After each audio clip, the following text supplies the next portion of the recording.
Pauwi na po.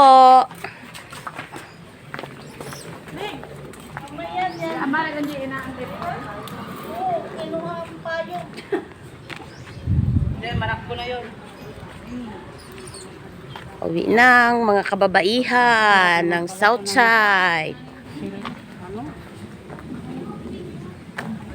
Yan. Ayan. Dalawang kita, pagkanete.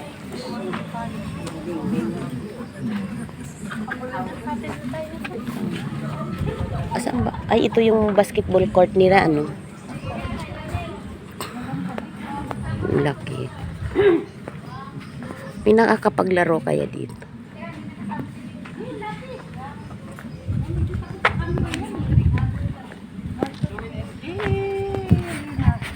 Kaya mo na siya, doon naman si Ani, hindi naman siya pababayaan. Best friend niya yun. Bye-bye, guys. Bye-bye.